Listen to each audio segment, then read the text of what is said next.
So there's a little list there of things that you're going to need for the day out. Oh, here we go. Dog's joining in. But first of all, let's talk about the easel. Now the easel, there are so many to talk about, and I'm assuming and hoping that everybody has one favourite easel.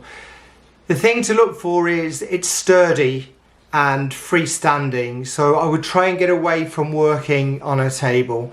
It's nice to be able to stand back and work at arm's length with the long brush on your surface. So it's got to be quite sturdy. You don't need to be knocking it over when you're painting.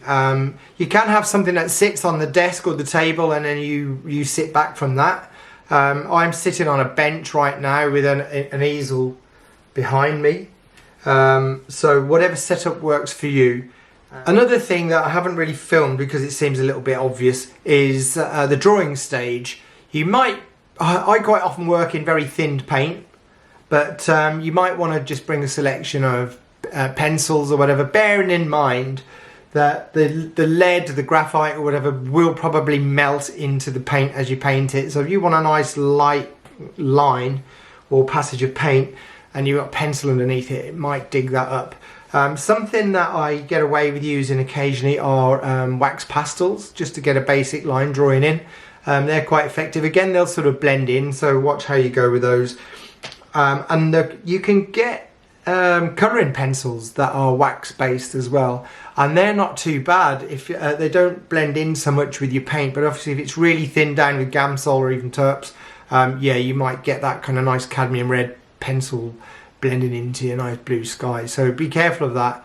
But again, it's really important to get some kind of drawing put down. Okay, just a little word on painting surfaces. So a lot of people might go for something like this, which is called a stretched canvas. If I flip it over, you can see like it's a wooden frame inside. Please get these knocked in the sides before you turn up to your class or your painting session, because it'll just save a lot of time. The idea is to get this nice and tight, you know, so it almost sounds like a drum. So if you don't want to use one of those, there's another couple of options. Now these little boards are quite nice, and I think it's just basically a piece of MDF with that you can get a variety of different sort of roughnesses, if that's the right word, or textures. This is a 30 by 40 centimetre panel, and I think that's probably the smallest you should go, and I'll explain that on the little course that we do. If you would rather do paper, there are some good selections of oil painting paper around. This is made by Arch or Arches. Has a little bit of a texture to it, a little bit of thickness. Clairefontaine do a nice one, and I think the actual back of the Clairefontaine one is a panel as well.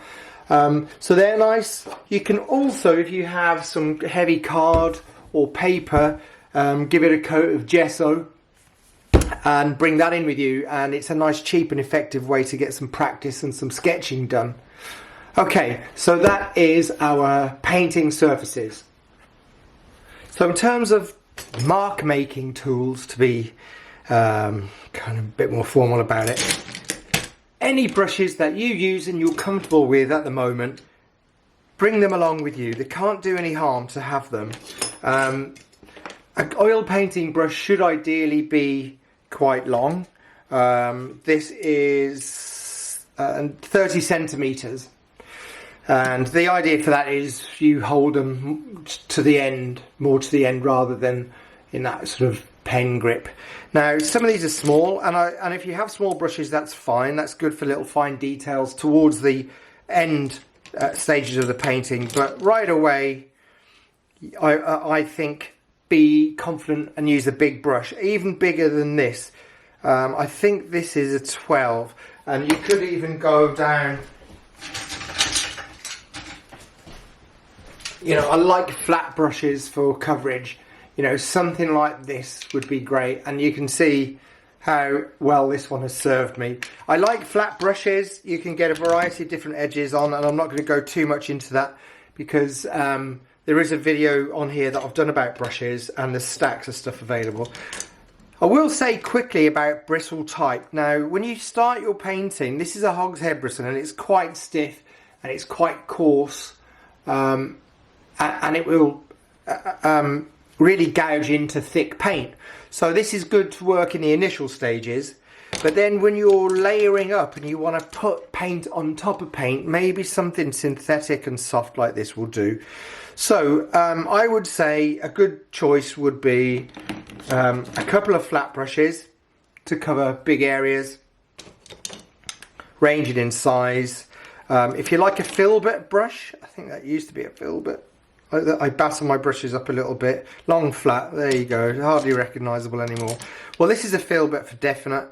So you might want something that size. I really like the filbert brushes because they have two sides, so you can dab that way and dab that way. Couple of filberts, couple of flats.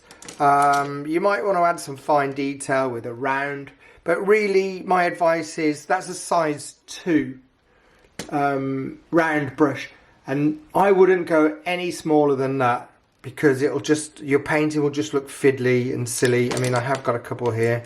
Some of the other things you might need to make marks are pretty standard, really. Palette knives. I probably couldn't be without this one. The rest are you know, additional. This one's very good. I tend to use this more for mixing stuff on the palette and a little bit of application, but for long lines, you know, that might suggest trees or something that you want to mark, you know, a longer one is good. Whatever one you can get a hold of is fine. I kind of dig out paint with this. It's just a bamboo skewer. I've got a little packet of them somewhere, but that's really nice for just removing paint with and giving yourself some expressive lines, providing that you've primed your canvas or your board and there's some dark dried paint underneath that will be revealed when you scratch away. Okay, something that is quite handy, these, you can get a little holder for these. Forgive this one, it is a bit of a state. It is for scraping off lettering from glass, you know, like shop windows and that kind of thing. And you insert these blades in it. Now, I think they're great for scraping paint off where it's not necessary, and also cleaning up your palette, because palettes get a bit muddy. You're going to need a surface to mix paint on, and a lot of easels and painting sets that you get give you a palette of some description, and that's fine. If you can get a bigger sized one, that's very useful. And I know that you'd be sort of travelling with the stuff, but a big surface to mix paint on gives you so many good options. That one's even bigger and made out of perspex.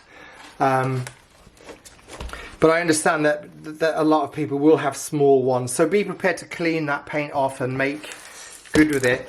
Something that's very useful for working, you know, in a class environment or on plein air are these little disposable palettes. I kind of like them, but the wax on them or whatever it is, sometimes if I use a palette knife it kind of scrapes off. I've just scraped that and there is sort of wax in my nail, and sometimes that gets on your paint. So they're okay. I used to use them a lot, and now I've sort of weaned myself off them. This is another similar thing, but it's just a straight rectangle, and I think it's better quality paper. All of this stuff is available from Jackson's. That's the other disposable palette that I use. Okay. A lot of people that I've spoken to recently that are looking at getting into their oil painting seemed a little bit bemused by the huge choice and variety of medium, and I would be lying if I said I didn't have a little collection of them. But to be honest with you, if somebody broke into my studio overnight and stole a whole lot of them, I probably wouldn't miss them. The main thing to use is this stuff. Now, it's called Gamsol. There's a company called Zest It that do a very similar thing. and it's lovely. It kind of smells a bit citrusy. I don't have any of the actual stuff here, but this is another Zest It product. But the idea of these two is to make a medium, which is the equivalent of water in a watercolor painting. So you can thin your paint down with this stuff, and you can also clean your brushes with it. And it's very, very good. It's not bad for you. It's odorless. So the room doesn't, if there's 10 people painting in a class, it won't stink the room out. And I know some people have got a bad reaction to turpentine as well.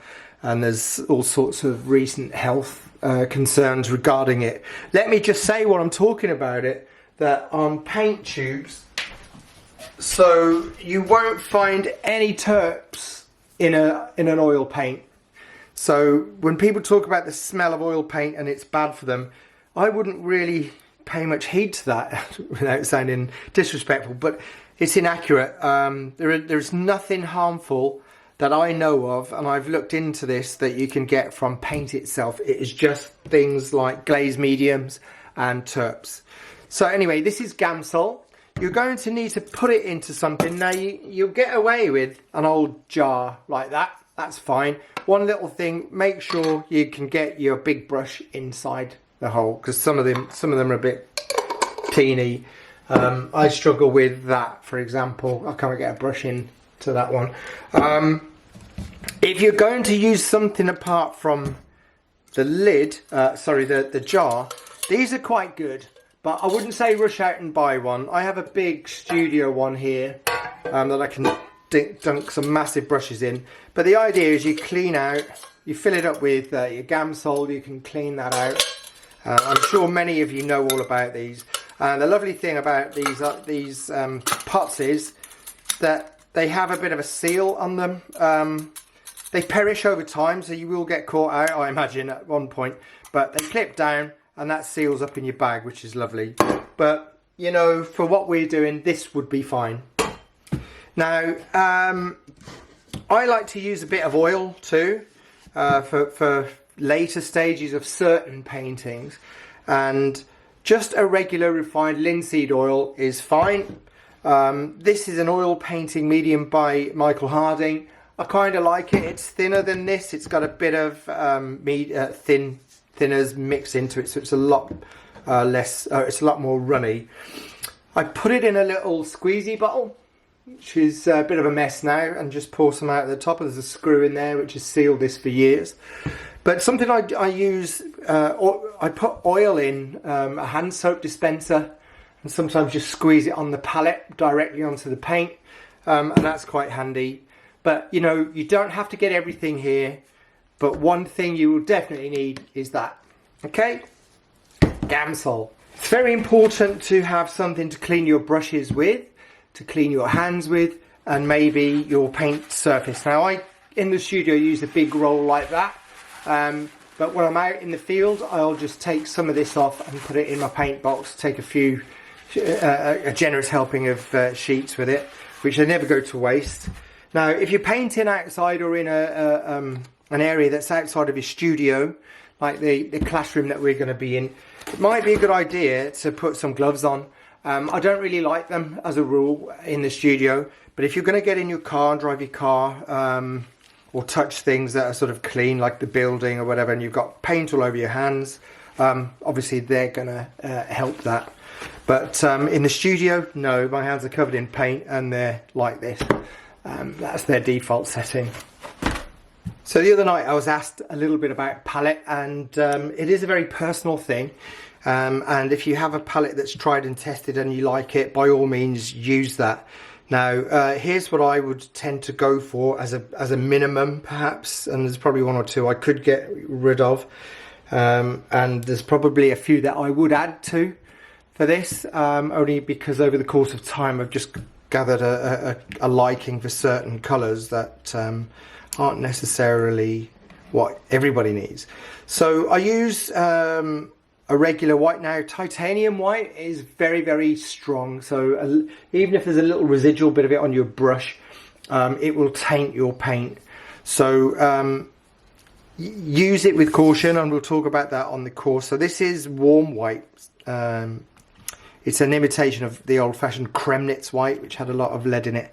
Now, because the titanium white is so strong a tinter, I use this. This is by Old Holland. I love it. It's called mixing white, but there are lots of other manufacturers that do a mixing white. And I think it's a mix of zinc white and titanium, sort of 50-50 split. Cadmium yellow, quite an expensive pigment, but well worth having on your palette. There are synthetic ones that are much cheaper, but they're very transparent and don't really, they lose their clout when you mix them with something else. Yellow ochre, a nice earth colour, so quite fast drying, great for mixing greens with, and you know, natural colours. Its big brother is burnt sienna, which is basically a sort of really dark orange. That's probably the way to look at it, and it works fantastically for the drawing process if mixed with this one, ultramarine blue. Cadmium red light, a little goes a long way with me on a tube of cadmium red. It is very expensive, and you can get synthetic ones, but it's quite a good investment to have some. It really does work well with mixes, although you rarely get the chance to use it in its sort of bright and saturated form. Mentioned French ultramarine, absolutely. I could do a painting in French ultramarine and maybe white on its own. I love it so much. Alizarin crimson, very much a mainstay of the palette as well, more for mixing to paints. Great in skies with French ultramarine. It turns your ultramarine more violet, so it's very helpful like that. Now, at the initial drawing stage, a squirt of raw umber is invaluable. If you're one of these people that likes to paint over a few days as well, this will be dry. So if you make your original drawing with your tonal values in this colour, raw umber, it's fantastic because it will be dry the next day. It'll also be dry in your palette, and you'll end up scraping it and putting it in the bin. So it's not a colour for me that I'll use in the later stages of a painting, not very often anyway. Now, to really get darkest darks, I would say Payne's Grey is not essential, but highly recommended colour. I really like it. There's an alternative that I've played about with, which is called Neutral Tint.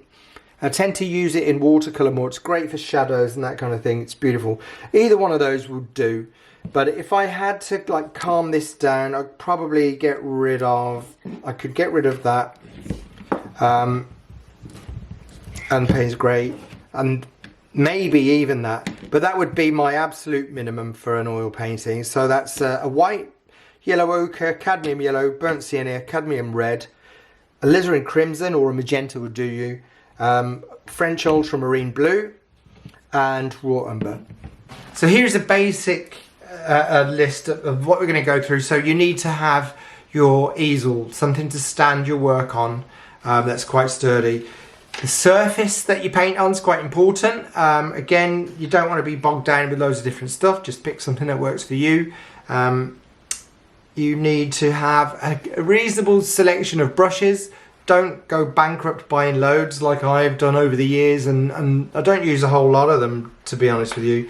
Palette knives are a definite must. Add any little tools that you like to use. So if you use rollers, or if you use you know, I've used bits of cutlery, kebab skewers, that kind of thing in the past.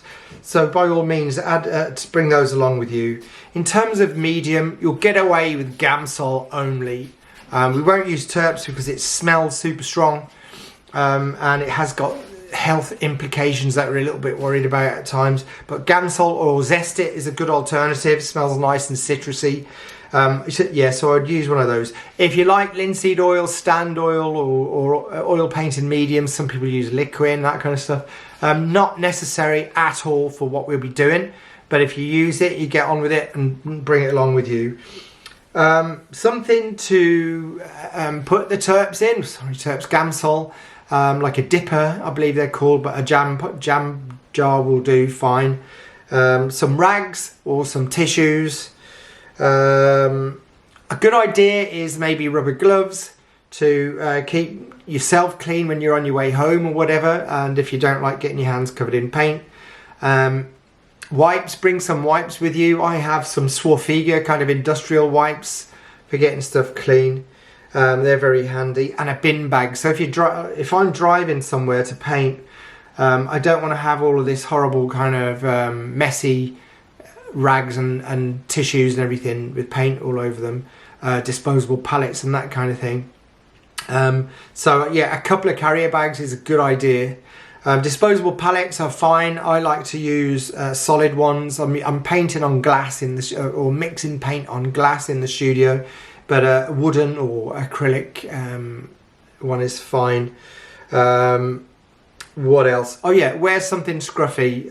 If you're hung up about getting your togs covered in paint, it will really restrict how you paint. So have something that you know, a pair of old overalls or something like that is fine.